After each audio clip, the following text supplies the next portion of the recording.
I was reflecting on the vow in sickness and in health, for better or for worse. I was like, I feel like with this day and age of social media, people are also separating preemptively and prematurely because they don't want to be there for the worst part.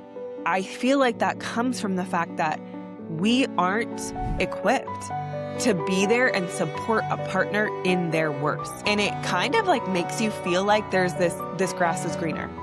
And so I want to share that because I want you to come from a lens of like seeing your partner at their worst, and then to also lose their partner is most of the time a man's worst nightmare. But at the same time, I just was sitting with this idea of like better or worse, better or worse. We all want better. None of us want to be there for the worst. And I was like, okay, if that's the way it is, what relationship would ever last?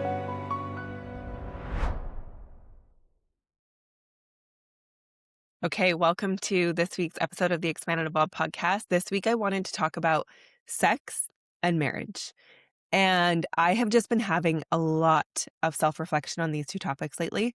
And I just kind of wanted to go through a little impromptu brain dump with you guys about everything that's been showing up for me. Because if this is super on my mind, I feel like there's no way it's not on other people's minds.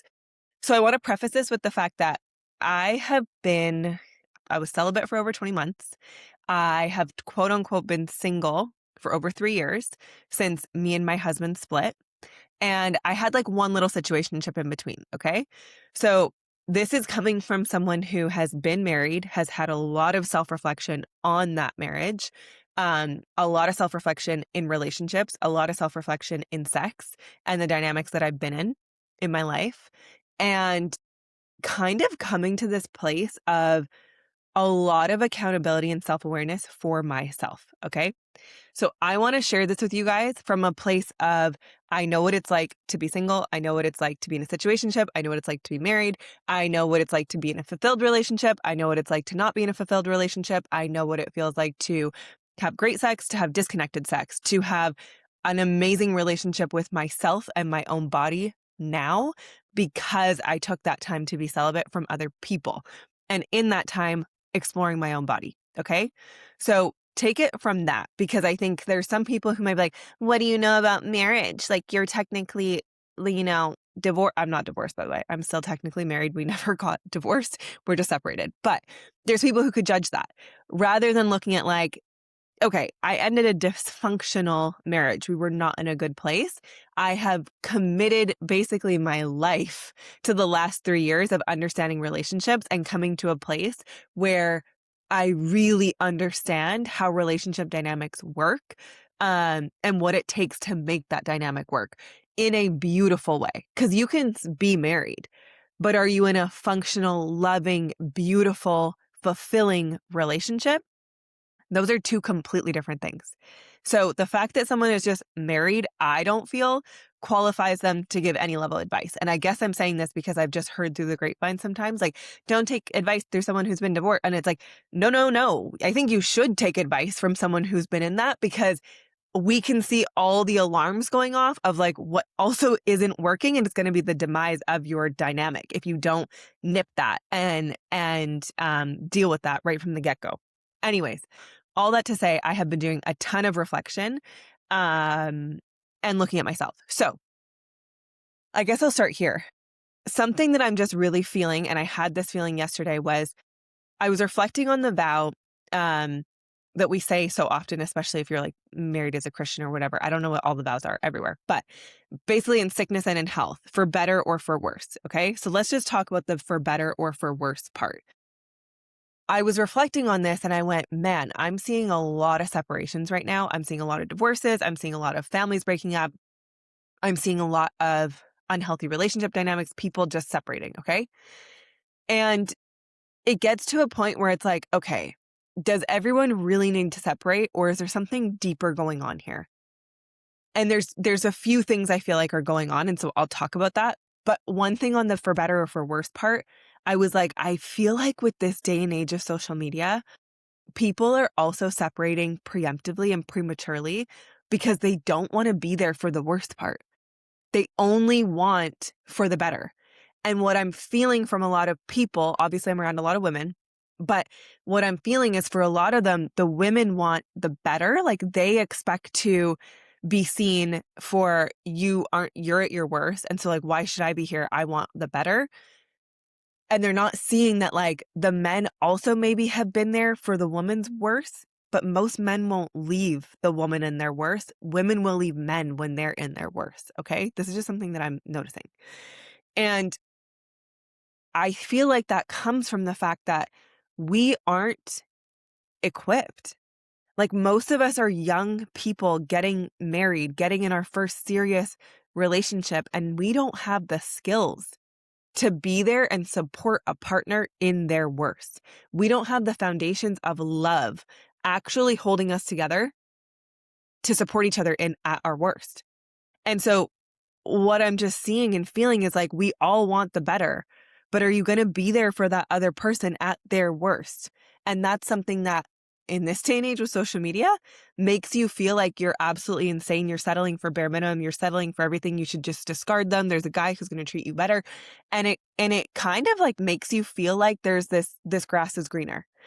And I know the way that I deserve to be treated. I will never settle for something that doesn't treat me with the utmost respect. Like I know those things about myself now, right? And I definitely went into relationship dynamics at a low place of self-worth in the past and went into them from a place of attachment, not always from a place of genuine love, right? And I feel like I've finally come to this place that I truly do understand love and the difference of love and attachment. And that is something I wish every human being on planet Earth could come to understand, because a lot of our relationships right now are strictly from a place of attachment. They are not from love. Because that whole saying like love allows, love is patient, love is kind. Most people are not being that in their relationships and in their dynamics. And another thing that I've noticed is like, man, so many people are just quick to want to discard. And I feel like our men are actually really hurt. Like a lot of our men are really hurt. And because of that, you guys, you need to read the Queen's Code. Oh my God. But it will help you understand why they objectify women so much, is because they're coming from a place of hurt. And when you understand that like when people have objectified you, made it all about sex, that's because that's a man's way of guarding themselves, because they're so afraid to be in their heart because they've been so deeply hurt by women in the past, whatever. And so I want to share that because I want you to come from a lens of like seeing your partner at their worst as like they're in the most beat down version of them. And then to also lose their partner, like their wife, is most of the time a man's worst nightmare and their ultimate level of like defeat. So from that place, okay, I'm not condoning someone being the worst, like being a cheater, crazy asshole, like abuser, like that's not what I'm talking about. But even that, if it comes from a place of love, you can try to understand, okay, but where is that behavior coming from? It's always coming from a wound. Not your job to fix it, not your job to withstand that abuse, right? Creating a separation can be really helpful. It's their job to go get the help that they need to solve that, fix it, whatever. But at the same time, I just was sitting with this idea of like better or worse, better or worse. We all want better. None of us want to be there for the worst. And I was like, okay, if that's the way it is, what relationship would ever last? I was talking with a friend and I can tell like she wants to recommit to her husband. They separated and they're still married, but like she wants to recommit to him. But the fear of what everyone would think because of the betrayal is keeping her from going all in on that. And I was like, how many people, because of these rules of like, if he cheats, you have to leave, or like, if he does this, never go back, and nah, nah, nah. It's so like this. And I'm like, no, love is understanding. And people are going to hurt people, especially in a long-term relationship. It is inevitable. Someone is going to hurt someone. You guys are going to trigger each other's shit. You guys are going to bring each other's core childhood wounds to the surface. That is the purpose of a relationship. It doesn't mean there's something wrong with your relationship. That is the purpose of it. When you get to understand this, then you know when you're triggered as shit and they make you feel not enough, and then you trigger them and feeling like, I don't know, that they're inadequate or a failure or whatever their thing is, it's all intentional. It's all purposeful. It is all there honestly by God's design to help you transmute and transcend it. And the only way you can do that is by triggering each other's childhood wounds. So, of course, in every relationship, you're going to have these come to the surface.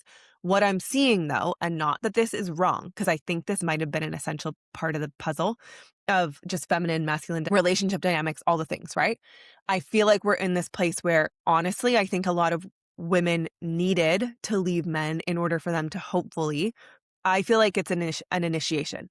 It's calling them higher. And it's like, look, the way you've been showing up isn't enough. It's not enough for the world. It's not enough for our kids. And it's not enough for women.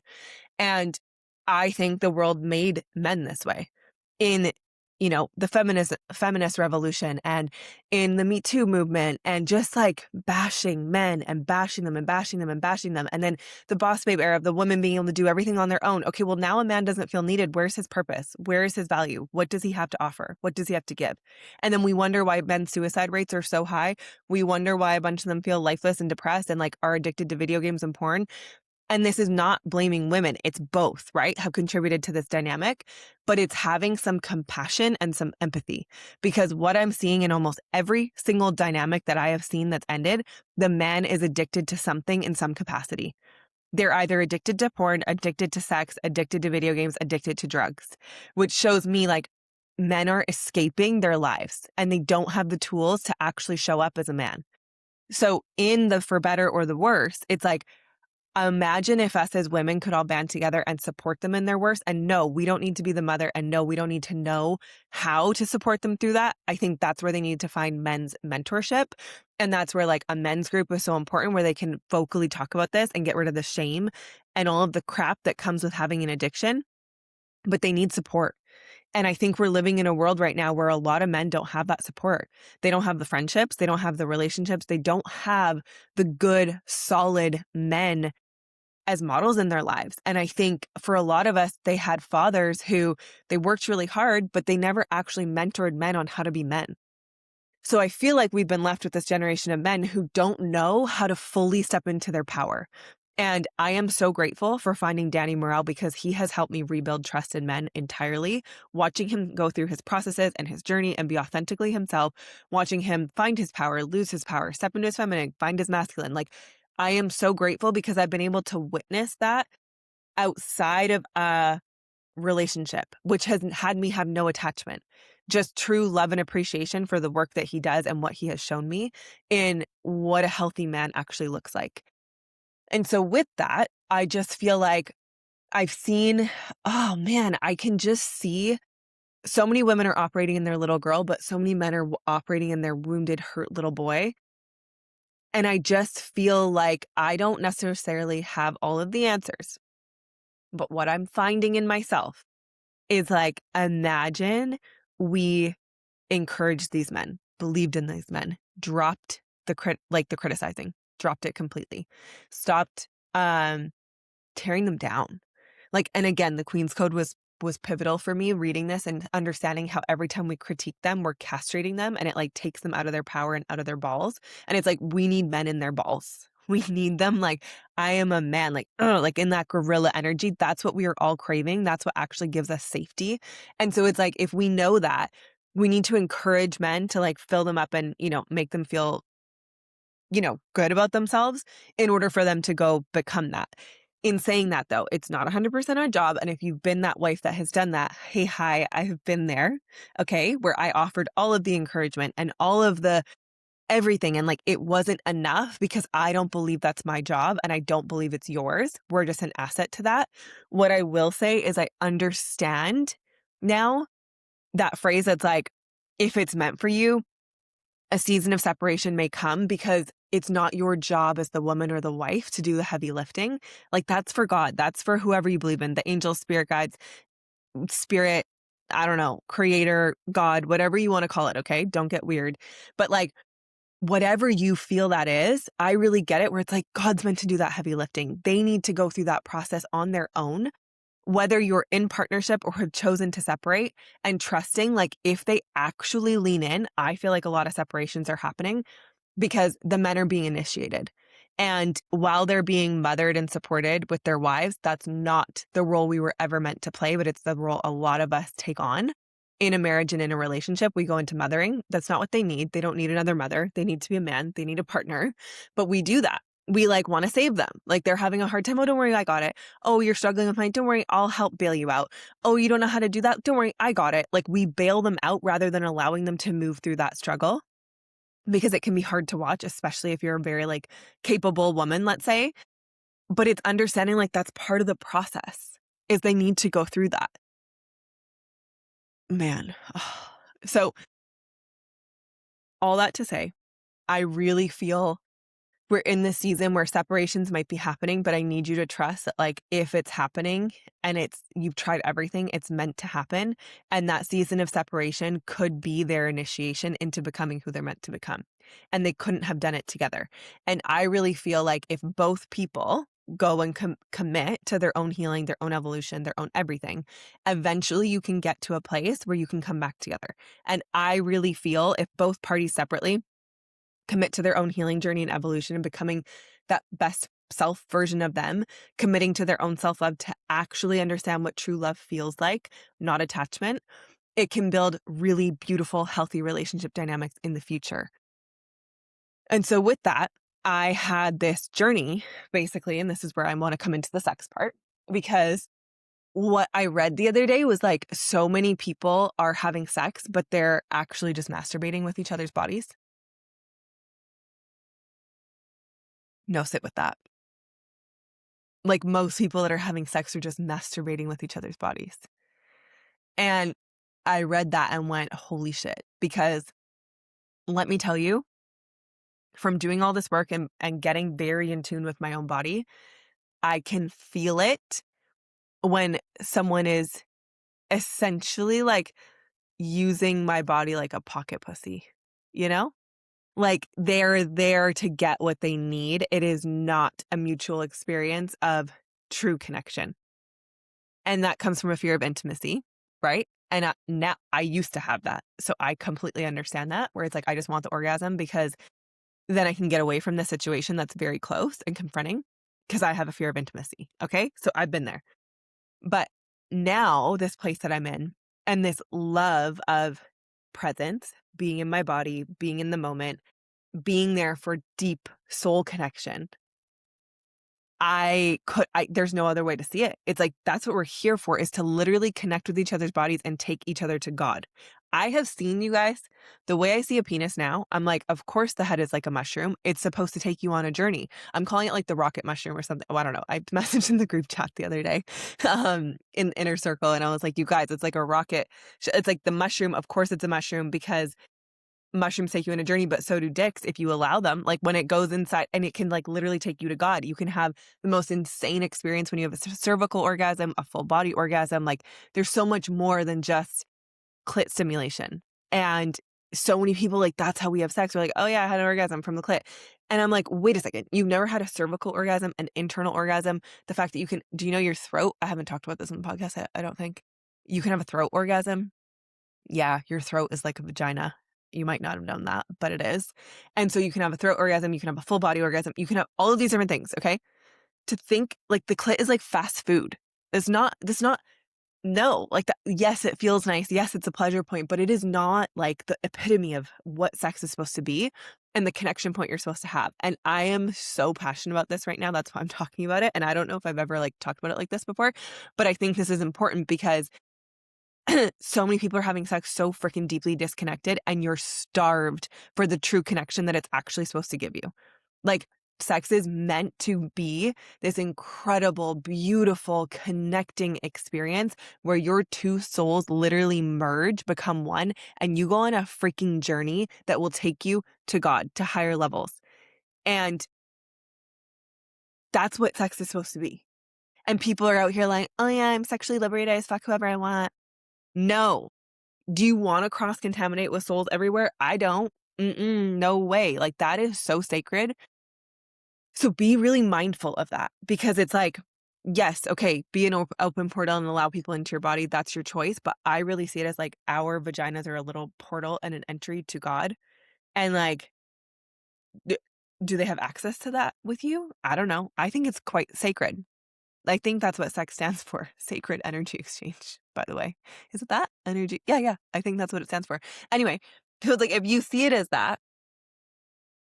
what are we doing? Just masturbating with each other's bodies? Ew, no. Like we need to be intentionally choosing. So, anyways, this brings me to my point.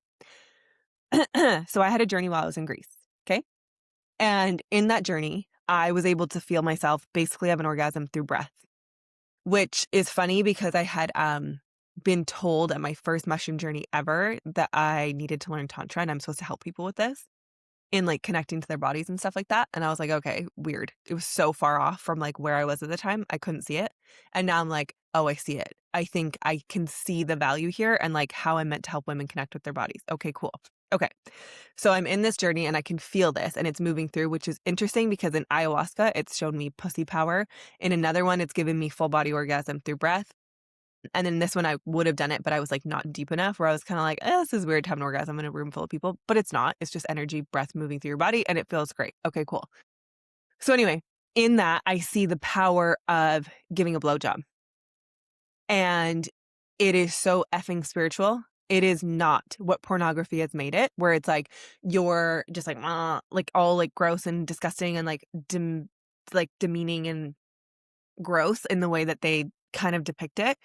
It's like this is actually a very beautiful sacred act of what I saw it as is like women being able to give life, belief, encouragement, and give to the man who's constantly giving to us in sex. A lot of the time it's the guy. And so a way for him to actually just fully receive without him needing to do anything. And I saw it in the most beautiful way that it's like you could give love, apologies, like your biggest sorry through giving a blowjob. And I was like, oh my God, like I get it. Like I see sex in such a different way. And the fact that you can have a throat orgasm as a woman, like, of course you can, because there's always giving and receiving on both ends, equal energy exchange. You're having sacred energy exchange. Of course, there would be equal energy exchange where each of you get to feel amazingness through whatever you're doing together. Anyways, my whole point on the sex thing is people are having really shitty sex and they're learning through pornography, which is not real. And it has just messed with people's minds of what this actually is and that it's the most beautiful act you could engage in with another human being that can be so connecting, so amazing, so incredible, so incredible. And we're just all left up on it.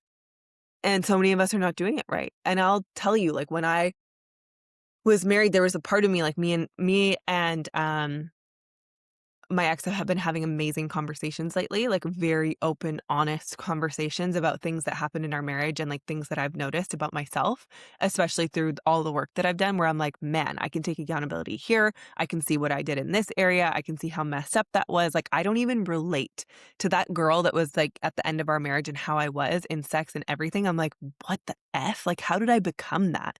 But it's years of resentment and not speaking my truth and not being honest about what I was really feeling and having sex even when I didn't feel like it, which can create a rape response in your body, just FYI. So if you are doing that where you're just doing it to make the other person happy and you don't want to, your body will eventually shut off from it because it's meant to be mutual. So anyways, I can reflect on myself and I also had sexual trauma, like severe stuff that was blackout memories I didn't remember. So of course I had weird stuff. Of course I wasn't deeply connected. Of course I had shame and thought it was icky. Like I was taught to masturbate when I was like 6 years old. Like that, maybe even younger. Like you shouldn't necessarily like, yes, you can have pleasure points, but like you shouldn't know and be like chronically, like not chronically. What's the word for it? Like constantly wanting to get yourself off at a really young age. That's weird. That's weird. It's not normal. It was from sexual trauma and abuse. Anyway, so yeah, there's so much here. I haven't opened up this whole floodgate of conversation, but I feel like we need it because I'm like, people are in relationship dynamics right now, not with a healthy, amazing sex life. And like, this could be the best thing that ever happened to you because it could completely transform your relationship and your dynamic with one another. And I see it where women are so insecure and so worried about their bodies. And I'm like, if you just embody your sexual energy, the guys don't give a shit about your body. They really don't. Like, they want to feel you just in your confidence and being sexy by just like being in your sexual energy. And so something else that I saw very clearly on top of the blowjobs was it is our responsibility as individuals to get in our own sexual energy first. This is different because it's like if you get in your own and they get in their own and then you choose to share it, there's no pressure on like, you didn't do this to turn me on and you didn't do this and I need all of this prep to like get me turned on. What if you just turned yourself on? What if you just got yourself in the mood, whatever that is? Is it relaxing? Is it laying down? Is it a warm bath? Is it oils on your skin? Is it getting into your sensuality? What is it that's going to help you connect to your body rather than blaming the partner for not like making you in the mood for both people? It's like, what do you need to get in that place where you're ready to share sexual energy with another person? And I was like, how different would that be in so many relationships rather than a man all of a sudden having a hard dick and wanting to have sex and being like, I want to have sex now. And the woman's just supposed to like get in the mood, and vice versa. The woman just deciding that she wants it and then feeling like the guy's not in the mood, you know? So really understanding like we're not just masturbating with each other's bodies here. We're getting in the right space to like go connect with God. This is intentional. Like, would you just like fast food your way through church or like, I don't know, if you read the Bible or whatever your spiritual practice is? No, there's like a come down, there's intention, there's bringing your focus there, your presence there, your energy there. That's how we should be thinking about sex. And I was like, we've gone about it all wrong where it's like, okay, well, we hope the guy's horny so that like it means we're valued and worthy. No, no, no. To me now, I'm like, that's them wanting to literally take from you. Oh, they see you visually and they're turned on. That actually now is like, whoa, whoa, whoa, whoa. I don't know, but I'm like kind of like lustful. And I think we're all hardwired to want that.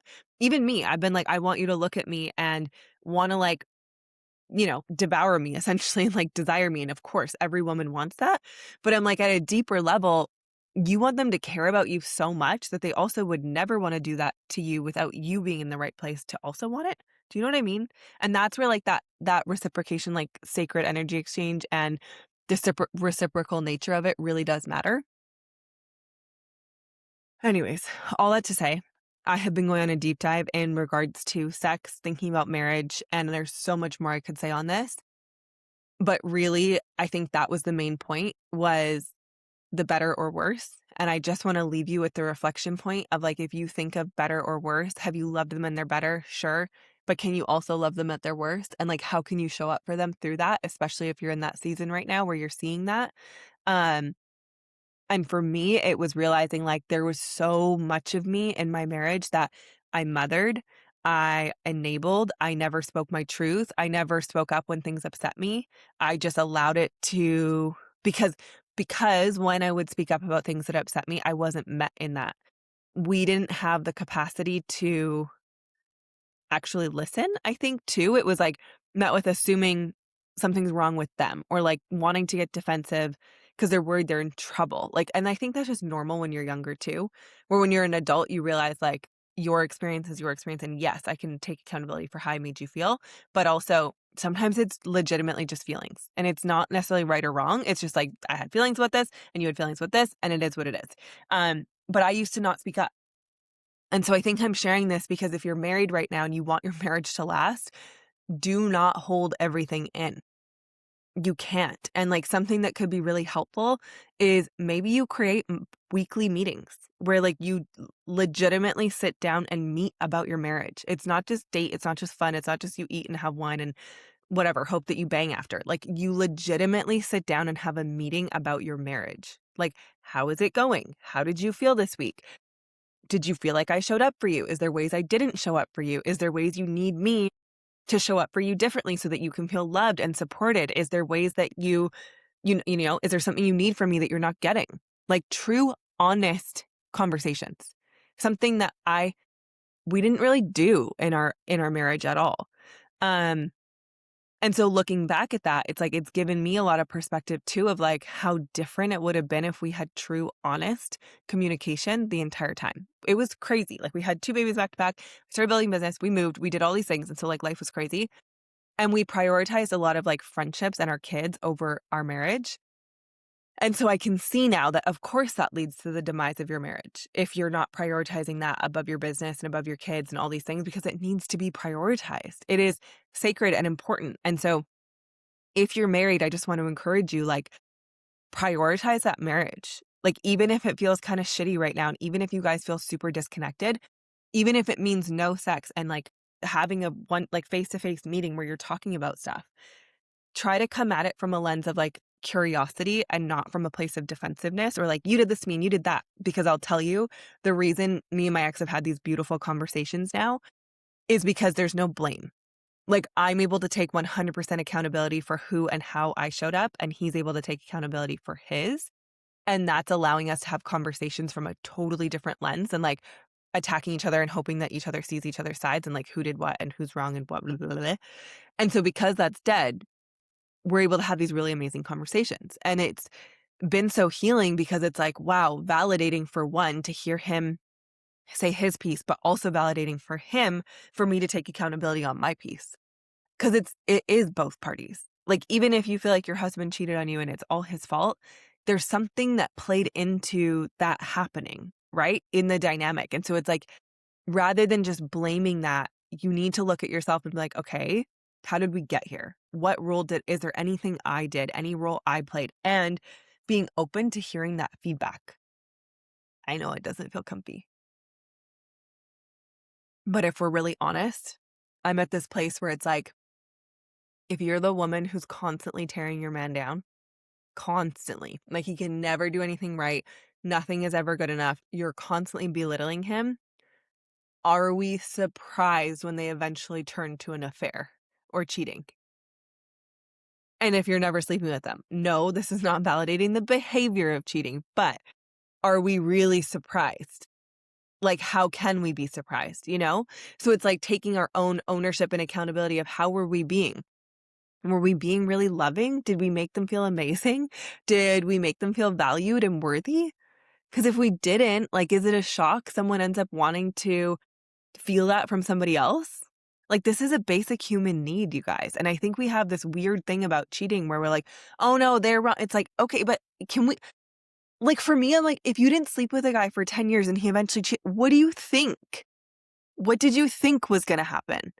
That's a basic human need. And essentially, like, eventually, I feel like that's a level of abuse to hold, and women do this, okay? And I know, like, this might be really uncomfortable, but I'm like, there are women who hold out on sex as punishment.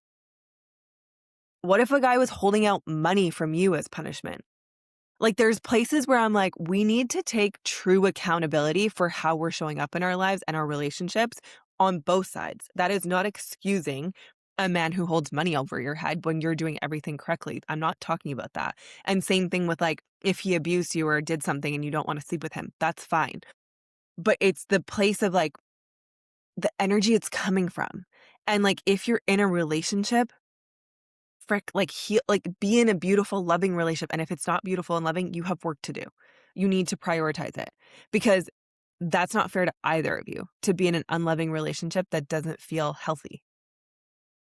Like, what are you doing if you're in that? Why?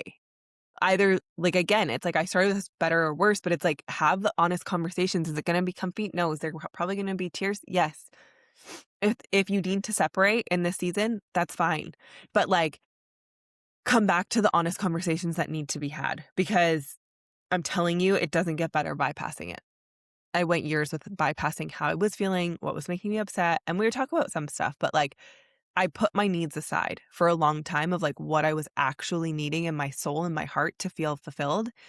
And that ultimately led to me getting those needs met outside of my marriage when I met someone who actually talked to me and like had emotional connection. And that's not making that okay, but it's like that never could have happened if we had fulfilled that in our marriage.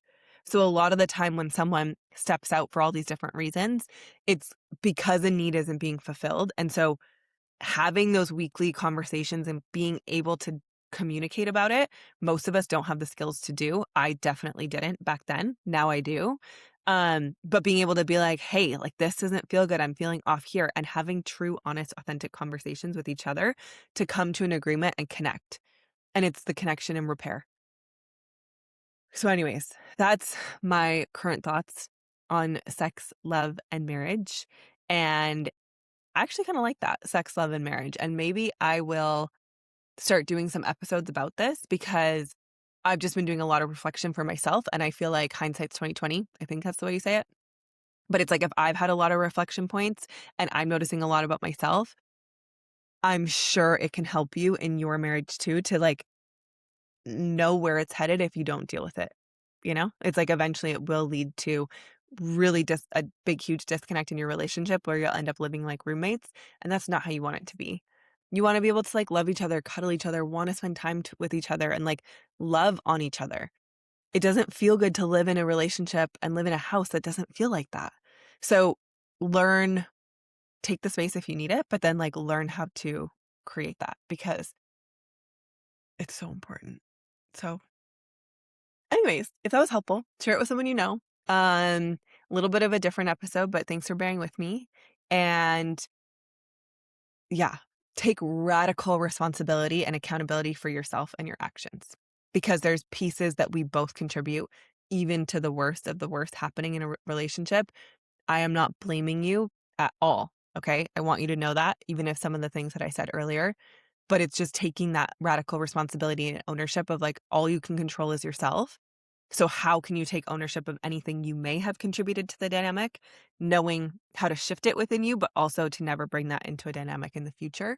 Um, yeah, to build a healthy, beautiful relationship. So thanks, guys. Thanks for having me and thanks for listening and having me. That's what I say on the end of a team call. But seriously, thanks for being here. Thanks for opening up and being open to all of this.